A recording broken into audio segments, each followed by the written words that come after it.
5 ওয়াক্ত নামাজের পরে প্রত্যেক দিন রব্বি জিদিনি ইলমা, রব্বি জিদিনি ইলমা, রব্বি জিদিনি ইলমা এটা বলবা। ব্রেনের পাওয়ার কিভাবে বাড়বে? প্রত্যেকে আজকে থেকে এটা বলবা, রব্বি জিদিনি ইলমা। বলো তো, যে কোনো জিনিস করার আগে বলবা রব্বি জিদিনি ইলমা। বলো, মানেটা কি জানো?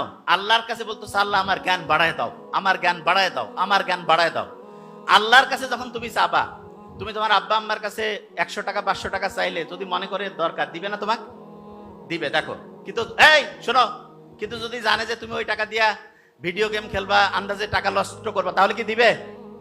শোনো, খুব ইম্পর্টেন্ট। তাহলে তুমি আল্লাহর কাছে যে ব্রেনটা চাচ্ছ, সেই ব্রেন দিয়া যদি তুমি খারাপ কিছু করো, আল্লাহ কি ব্রেন সহজে দিতে চাবে? তুমি যদি ভালো কিছু করো তাহলে দিবে কি দিবে না? তাহলে বলো তো, যারা ব্রেইনের পাওয়ার বাড়াইতে চাও, আল্লাহকে কি করবা যে আল্লাহ আমি এই ব্রেনটা ভালো কাজে লাগাবো না খারাপ কাজে?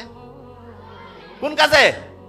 আচ্ছা, তাহলে ভালো কাজে যদি ব্রেনটা লাগাতে চাও, আল্লাহকে যখন বললা রাব্বি জিদিনি ইলমা, তার সাথে সাথে মনে মনে কি বলবা?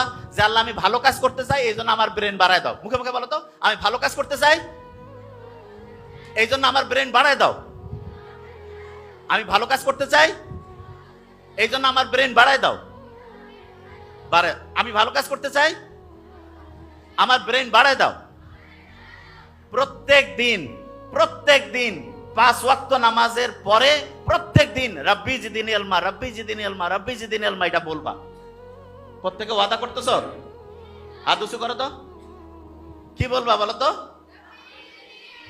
ভেরি নাইস, রব্বি রব্বি, ভেরি নাইস। শোনো, জ্ঞানটা কি ভালো কাজে লাগাবে না খারাপ? আচ্ছা,